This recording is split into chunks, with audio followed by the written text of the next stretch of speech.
Hello friends, MT വ്ളോഗിൻ്റെ മറ്റൊരു പുതിയ അധ്യായത്തിലേക്ക് എല്ലാവർക്കും സ്വാഗതം. പരീക്ഷയുമായി ബന്ധപ്പെട്ടതാണ് ഈ വീഡിയോ എന്ന് പറയുന്നത്. അത് മറ്റൊന്നുമല്ല, നന്നായി പഠിച്ചവർക്കാണോ കൂടുതൽ മാർക്ക് കിട്ടുക, നന്നായി പരീക്ഷ എഴുതുന്ന ആളുകൾക്കാണോ കൂടുതൽ മാർക്ക് കിട്ടുക എന്ന് വെച്ച് കഴിഞ്ഞാൽ പലപ്പോഴും അധ്യാപകരിൽ നിന്ന് കിട്ടുന്ന ഒരു ഉത്തരം എന്ന് പറയുന്നത് നല്ല രീതിയിൽ പരീക്ഷ എഴുതിയവർക്കാണ് നല്ല മാർക്ക് കിട്ടുക എന്ന് പറഞ്ഞാൽ നമുക്കറിയാം. നന്നായിട്ട് പഠിക്കുന്ന ചില കുട്ടികൾ നന്നായിട്ട് പഠിക്കുന്നുണ്ട്, രാത്രിയൊക്കെ പഠിക്കുന്നുണ്ട്, ഒക്കെ ഉണ്ട്, പക്ഷേ മാർക്ക് കുറവാണ്. വേറെ ചില ആളുകൾ അത്രയൊന്നും പഠിക്കുന്നെന്ന് കാണുന്നില്ല, പക്ഷേ മാർക്ക് കൂടുതലാണ്. അത് അവരുടെ പ്രസൻറ്റേഷൻ, എക്സാമിൻ്റെ പ്രസൻറ്റേഷനുമായി ബന്ധപ്പെട്ട കാര്യമാണ്. സോ നമ്മൾ അറിയേണ്ടത്, ഒരാൾ പരീക്ഷ എഴുതുന്നതിൽ വരുത്തുന്ന ഏതാനും ചില മാറ്റങ്ങൾ, ഞാൻ ഈ പറയാൻ പോകുന്ന മാറ്റങ്ങൾ വരുത്തി കഴിഞ്ഞാൽ നിലവിൽ കിട്ടേണ്ട മാർക്കിനേക്കാൾ 10-20% കൂടുതൽ മാർക്ക് കിട്ടും. വളരെ കൃത്യമായി നമ്മൾ ആ കാര്യങ്ങൾ മനസ്സിലാക്കി ഫോളോ ചെയ്യാൻ ശ്രമിക്കുക. ഞാനൊരു എക്സാമ്പിൾ പറയാം. നല്ല ബിരിയാണി അല്ലെങ്കിൽ നല്ലൊരു ഫുഡ്, അത് നല്ല സ്വാദിഷ്ടമായ ഫുഡാണ്, ആളുകൾക്ക് ഇഷ്ടമുള്ള ഫുഡാണ്. പക്ഷെ തരുന്നത് ഒരു വൃത്തികെട്ട പ്ലേറ്റിലാണ്, പൊട്ടിയിട്ടുണ്ട്, അത് കഴുകിയിട്ടില്ല, അതിൻ്റെ സൈഡൊക്കെ കരിയുണ്ട്, കാണാനൊരു ഭംഗിയില്ലാതെയാണെങ്കിൽ ആ ബിരിയാണി കഴിക്കുന്നതിന് മുമ്പ് നമുക്ക് അതിനോടൊരു ഇമ്പ്രഷൻ വന്നാൽ അതൊരു ബാഡാണ് എന്നൊരു തോന്നലുണ്ടാവും. കാരണം എന്താണ്? അത് പ്രസൻറ്റ് ചെയ്തിരിക്കുന്ന രീതി മോശമാണ്, ഒരു വൃത്തികെട്ട പ്ലേറ്റിലാണ് തന്നിരിക്കുന്നത്. അതേപോലെ നിങ്ങൾ ആലോചിച്ച്, നന്നായിട്ട് പഠിക്കുന്ന ഒരു കുട്ടി പേപ്പറിൽ വളരെ മോശമായിട്ട് എഴുതി കഴിഞ്ഞാൽ വാല്യൂ ചെയ്യുന്ന ആളുകൾക്ക് പെട്ടെന്ന് വരുന്നൊരു ഇമ്പ്രഷൻ ഉണ്ട്, ഇത് മോശമാണെന്നുള്ളത്. ആ ഇമ്പ്രഷൻ വരരുത്. തിരിച്ചു നിങ്ങൾ ആലോചിച്ച് നോക്കാം, അത്രയൊന്നും സ്വാദില്ലാത്ത ഒരു ബിരിയാണിയാണ് നമുക്ക് തരുന്നത്, പക്ഷേ അത് തരുമ്പോൾ തന്നെ നല്ല വൃത്തിയുള്ള പ്ലേറ്റിലാണ്, നല്ല രീതിയിൽ ഡെക്കറേറ്റ് ചെയ്തിട്ട് അതിൻ്റെ കൂടെ സാലഡൊക്കെ വെച്ചിട്ടുണ്ട്, മറ്റു കാര്യങ്ങളൊക്കെ ചെയ്തിട്ട് നല്ല രീതിയിലാണ് തരുന്നതെങ്കിൽ നമുക്ക് അപ്പം തന്നെ ഒരു ഇമ്പ്രഷൻ ഉണ്ടാവും. ഇതേപോലെ തന്നെയാണ് വലിയ പഠിക്കാത്ത ചില കുട്ടികൾ ചില തന്ത്രങ്ങൾ ഉപയോഗിച്ചുകൊണ്ട് പരീക്ഷാ പേപ്പറിനെ അലങ്കരിക്കുക എന്ന് പറഞ്ഞാൽ ചിത്രം വരച്ച് അലങ്കരിക്കുക എന്നുള്ളതല്ല, വാല്യൂ ചെയ്യുന്ന ആളുകളുടെ മനസ്സിലേക്ക് കയറും. അങ്ങനെ കയറി കഴിഞ്ഞാൽ മാർക്ക് കിട്ടുന്നതാണ്. അതിൽ തന്നെ ഏറ്റവും പ്രധാനപ്പെട്ട ഒരു കാര്യം നിങ്ങൾ ശ്രദ്ധിക്കേണ്ടത്, നമ്മൾ റെഗുലറായിട്ട് അവനവൻ പഠിക്കുന്ന സ്കൂളിലോ കോളേജിലോ ഒരു പരീക്ഷ എഴുതിയാൽ ആ പരീക്ഷയുടെ പേപ്പർ വാല്യൂ ചെയ്യുന്നത് അവനെ അറിയുന്ന ഒരു അധ്യാപകനാണ്. അപ്പോൾ അങ്ങനെ ആകുമ്പോൾ സ്വാഭാവികമായിട്ടും പേര് വായിക്കുമ്പോൾ തന്നെ ഇന്ന ആളാണെന്ന് മനസ്സിലാക്കിയാൽ ആ ആളെക്കുറിച്ചുള്ള ഇമ്പ്രഷൻ ആദ്യമേ പഠിപ്പിക്കുന്ന അധ്യാപകനുണ്ടാവും. ആ അധ്യാപകനെ സംബന്ധിച്ചിടത്തോളം ബുദ്ധിയുള്ള കുട്ടിയാണ്, നന്നായിട്ട് പഠിക്കുന്ന കുട്ടിയാണ് എന്ന ഒരു മുൻവിധിയോടുകൂടി തന്നെ പേപ്പർ നോക്കുക. പേപ്പർ ഇത്തിരി മോശമായാലും. അതേസമയത്ത് പബ്ലിക് എക്സാം ആലോചിച്ച് നോക്കുക. 10ാം ക്ലാസ് ആണെങ്കിലും +1 ആണെങ്കിലും +2 ആണെങ്കിലും ഡിഗ്രി ആണെങ്കിലും വേറെ ഏത് പബ്ലിക് എക്സാം ആണെങ്കിലും അല്ലെങ്കിൽ പരീക്ഷ എഴുതുന്ന ആളെ ഒരു രീതിയിലും പരിചയമില്ലാത്ത മറ്റേതോ ഒരു ജില്ലയിലെ മറ്റൊരു അധ്യാപകനാണ് നമ്മുടെ പേപ്പർ വാല്യൂ ചെയ്യുന്നത്. ആ വാല്യൂ ചെയ്യുന്ന ആൾക്ക് നമ്മളെക്കുറിച്ച് അറിയില്ല. നമ്മൾ പഠിക്കുമോ, നമുക്ക് ബുദ്ധിയുണ്ടോ, നമുക്ക് ലോജിക് ഉണ്ടോ, നമ്മൾ നല്ല കുട്ടിയാണോന്നും അറിയില്ല. അവരെ അത് ബോധ്യപ്പെടുത്താൻ ഒറ്റ വഴിയേ ഉള്ളൂ, നമ്മൾ ഈ 1.5-2.5 മണിക്കൂർ എഴുതുന്ന പരീക്ഷയുടെ പേപ്പർ മനോഹരമായി കൊടുക്കുക. ആ പേപ്പർ വെച്ചിട്ട് വേണം അവരവിടെ ഇരുന്നിട്ട് നമ്മെ വാല്യൂറ്റ് ചെയ്യാൻ. അപ്പോൾ അതിൽ ഒന്നാമത്തെ കാര്യം എന്ന് പറയുന്നത് നീറ്റ്നെസ് ആണ്, വൃത്തിയാണ്. വൃത്തി എന്ന് പറയുന്നത് മിക്ക കുട്ടികളും ആദ്യത്തെ പേജിൽ തന്നെ കുറേ കുത്തി വരഞ്ഞ് ആകെ മോശമായിട്ട് എഴുതിയിട്ടുണ്ടാകും. അങ്ങനെ എഴുതരുത്. ഫ്രണ്ട് പേജ് എന്ന് പറഞ്ഞാൽ പേരെഴുതുന്ന അല്ലെങ്കിൽ രജിസ്റ്റർ നമ്പർ എഴുതുന്ന ആ പേജല്ല, ആൻസർ തുടങ്ങുന്ന ആദ്യത്തെ പേജിൽ തന്നെ ആകെ കുത്തി വരച്ച് വൃത്തികെട്ട രീതിയിൽ എഴുതി കഴിഞ്ഞാൽ അപ്പോൾ തന്നെ ഒരു ഇമ്പ്രഷൻ കിട്ടുകയാണ് ഇയാൾ മോശമാണെന്നുള്ളത്. സത്യത്തിൽ ഒരു സ്റ്റുഡിയസ് ആയ പഠിക്കുന്ന കുട്ടിയായിരിക്കും. അപ്പോൾ അതുകൊണ്ട് നല്ല നീറ്റ്നെസ് മൊത്തം പേപ്പറിൽ കീപ്പ് ചെയ്യുക എന്നുള്ളതാണ് ഒന്നാമത്തെ കാര്യം. 2, എഴുതുന്നതിൻ്റെ ഒരു സ്പേസിംഗ് ആണ്. സ്പേസിംഗ് എന്ന് പറഞ്ഞാൽ ഇപ്പോൾ കിട്ടുന്ന പേപ്പറുകൾക്കൊക്കെ ശരിക്കും ലൈൻ ഉള്ളത് കൊണ്ട് ലൈൻ സ്പേസിംഗ് വലിയ പ്രശ്നമില്ല. അതേസമയത്ത് ലൈനിലെ വേർഡ് സ്പേസിംഗ് എന്ന് പറയുന്നത് കണ്ടിന്യൂസ് ആയിട്ട് എഴുതി പോകരുത്, നല്ല സ്പേസിംഗ് ഉണ്ടാവണം. രണ്ടാമതൊരു പ്രധാനപ്പെട്ട കാര്യം എന്ന് പറയുന്നത്, ആൻസർ ചെയ്യുമ്പോൾ ചിലപ്പോൾ ഒറ്റ വാക്കിൽ ആൻസർ ഉണ്ടാവും, 1 മാർക്കിൻ്റെത്. അതുപോലെ ഒരു പാരഗ്രാഫ് എഴുതാനുണ്ടാവും, 2 സെൻറ്റൻസ് എഴുതാനുണ്ടാവും, പല ആൻസറും ഉണ്ടാവും. അപ്പോൾ ഒരു ആൻസറിന് ശേഷം നമ്മൾ എഴുതാൻ പോകുന്നത് അടുത്തൊരു നമ്പർ ഇട്ടിട്ട് ഒരു കുഞ്ഞ് ആൻസറാണ്. ചിലപ്പം ഓപ്ഷൻ മാത്രം എന്ന് എഴുതാനേ ഉണ്ടാവുള്ളൂ. അതൊരു മാർക്കിൻ്റെതാണെങ്കിൽ മിക്കപ്പോഴും വാല്യൂ ചെയ്യുന്ന ആളുകൾ അത് കാണില്ല. അപ്പോൾ അതുകൊണ്ട് ആ സ്പേസിംഗ് എന്ന് പറയുന്നത്, ഒരു ആൻസർ കഴിഞ്ഞ് ഒരു ലൈൻ വിട്ടിട്ട് മാത്രം അടുത്ത ആൻസർ, അത് കഴിഞ്ഞിട്ട് വീണ്ടും ഒരു ലൈൻ വിട്ടിട്ട് വേറെ എലിജിബിളായിട്ട് കാണാൻ പറ്റണം. നോക്കിയാൽ മനസ്സിലാവണം അധ്യാപകന് ഓരോന്നും ആൻസർ ആണെന്നുള്ളത്. പരീക്ഷയ്ക്ക് ഓൾറെഡി നിങ്ങൾ ഫീസ് അടച്ചതുകൊണ്ട് ഇഷ്ടംപോലെ അഡീഷണൽ ഷീറ്റ് പേപ്പറുകൾ തരും, ഒരു പ്രശ്നവുമില്ല. അതുകൊണ്ട് തന്നെ ആ സ്പേസിങ് ഉപയോഗിച്ച് കഴിഞ്ഞാൽ മാർക്ക് കൂടും. നിങ്ങൾക്ക് നഷ്ടപ്പെടേണ്ട 1 മാർക്കെങ്കിലും കൂടുതൽ കിട്ടുന്നതാണ്. അതുപോലെ മാർജിൻ എന്ന് പറഞ്ഞാൽ നിലവിലെ പേപ്പറിലെ ലൈൻസ് ഉണ്ടെങ്കിലും കൃത്യമായൊരു മാർജിൻ ഇടണം. കാരണം അകത്ത് മാർക്ക് ഇടുന്ന രീതിയിലുള്ള വാല്യൂഷൻ ഉണ്ട്, അകത്ത് മാർക്ക് ഇടാത്ത വാല്യൂഷൻ ഉണ്ട്. സോ അകത്ത് മാർക്ക് ഇടുന്ന രീതിയിലാണ് വാല്യൂഷൻ നടക്കുന്നത് എങ്കിൽ മാർക്ക് ഇടാനുള്ളൊരു സ്പേസ് അല്ലെങ്കിൽ ആ ഒരു വൃത്തി ഫീൽ ചെയ്യാൻ അത് വേണം.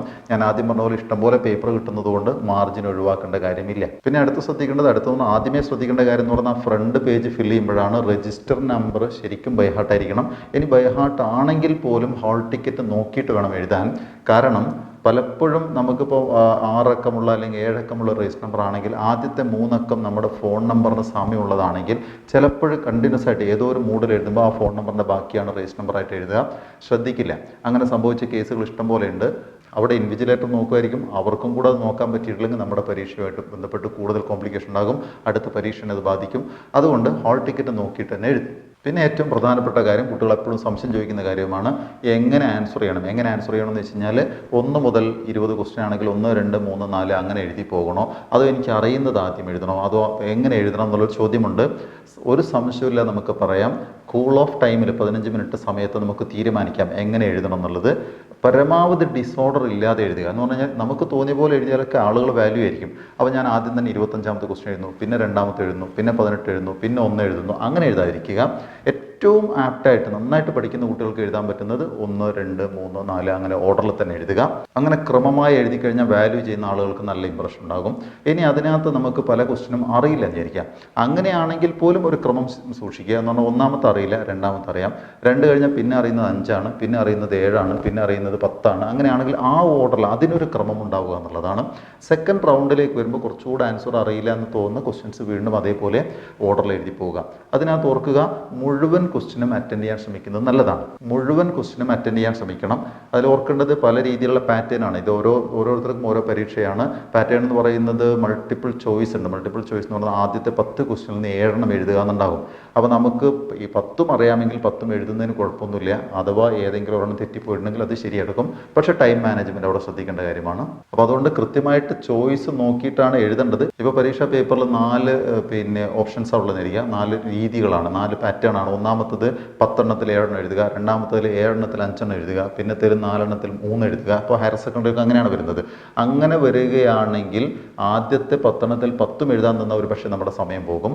അപ്പോൾ അവിടെ നിന്ന് ചെയ്യേണ്ടതെന്ന് വെച്ചാൽ അനുവദിച്ച ആദ്യത്തെ 10 ക്വസ്റ്റ്യനിൽ 7 എണ്ണമാണ് എഴുതാൻ പറഞ്ഞെങ്കിൽ 7 മാത്രം എഴുതുക. പിന്നത്തെ 7 ക്വസ്റ്റ്യനിൽ 5 എണ്ണമാണെങ്കിൽ 5 മാത്രം എഴുതുക. അത് കഴിഞ്ഞിട്ട് കിട്ടുന്ന സമയത്ത് ആദ്യത്തെ ബാക്കിയുള്ളതും കൂടെ എഴുതാൻ ശ്രമിക്കുകയാണെങ്കിൽ എല്ലാ ക്വസ്റ്റ്യനും അറ്റൻഡ് ചെയ്തിട്ടുണ്ടാവും. പിന്നെ ആൻസർ ചെയ്യുന്നതുമായി ബന്ധപ്പെട്ട് ഇതിങ്ങനെ നീറ്റ്നെസ്സിൻ്റെ കാര്യം പറയുന്ന പോലെ തന്നെ ചില കുട്ടികൾക്കെങ്കിലും ഒരു തെറ്റിദ്ധാരണയുണ്ട്, വാല്യൂ ചെയ്യുന്ന അധ്യാപകനെ പറ്റിക്കാം എന്ന് പറഞ്ഞാൽ ഒരു ചോദ്യം, ആ ഒരു ചോദ്യത്തിന് താഴെ പറയുന്നതിൽ ഏതാണ് ശരി എന്ന് ചോദിച്ചാൽ 4 ഓപ്ഷൻ ABCD ഉണ്ട്. അപ്പോൾ ചില കുട്ടികൾ എന്താ വെച്ചാൽ ആദ്യം ആൻസർ ചെയ്യുന്ന സ്ഥലത്ത് ആദ്യത്തെ പേജിൽ 7ാമത്തെ ക്വസ്റ്റ്യന് A എന്നുള്ള ആൻസർ എഴുതുന്നു, അതിൻ്റെ ആൻസർ എഴുതി വെക്കുന്നു. കുറേ അങ്ങോട്ട് എത്തിയിട്ട് 7 തന്നെ വീണ്ടും നമ്പർ ഇട്ട് B എഴുതി വെക്കുന്നു. കുറേ അങ്ങോട്ട് എത്തിയിട്ട് വീണ്ടും 7 എഴുതിയിട്ട് C എഴുതുന്നു. അപ്പോൾ വാല്യൂ ചെയ്യുന്ന ആൾ എവിടെയെങ്കിലും എത്തിയിട്ട് അത് ശരിക്കും കിട്ടും. അതുപോലെ ഈ മാച്ച് ദി ഫോളോയിങ് ഒക്കെ ഉണ്ടെങ്കിൽ ഇടയ്ക്കിടയ്ക്ക് ഇത് റിപ്പീറ്റ് എഴുതിയാൽ ഏതെങ്കിലും ഒരെണ്ണം ശരിയാവും. അങ്ങനെയില്ല. നിങ്ങൾ ഫ്രണ്ട് പേജ് കണ്ടിട്ടുണ്ടാവും. ഫ്രണ്ട് പേജിനകത്ത് ഓരോ ക്വസ്റ്റിനും നേരെ മാർക്ക് ഇടാനുള്ള സ്പേസ് ഉണ്ട്. അപ്പോൾ നിങ്ങൾ 7ാമത്തെ ക്വസ്റ്റ്യൻ ഒരു തവണ എഴുതിയിട്ട് മാർക്ക് ഇല്ല എന്ന് കണ്ടു കഴിഞ്ഞാൽ അവിടെ മാർക്ക് ചെയ്തിട്ടുണ്ട് ഓൾറെഡി.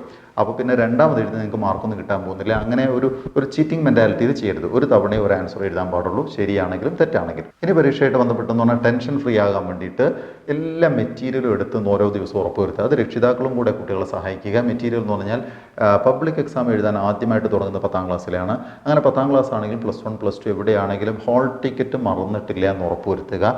കാരണം ഹാൾ ടിക്കറ്റ് എടുത്തൊരു ശീലമില്ലാത്ത കുട്ടികളാണ്.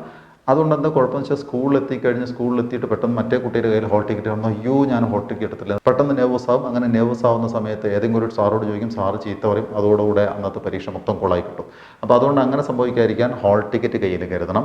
അതുമായി ബന്ധപ്പെട്ട അനുവദിക്കപ്പെട്ട എല്ലാ മെറ്റീരിയലും, ഒരു ഇൻസ്ട്രുമെൻറ്റ് ബോക്സ് ആവാം, 2 3 പേനയാകാം, നല്ല തെളിയുന്ന പുതിയ നല്ല പേനകൾ 2 3 ആവാം, സ്കെയില്, പെൻസില്, ഇറേസർ, അതിൻ്റെ ഷാർപ്നർ, ഇങ്ങനെയുള്ള എല്ലാ മെറ്റീരിയലും കയ്യിൽ കരുതുക.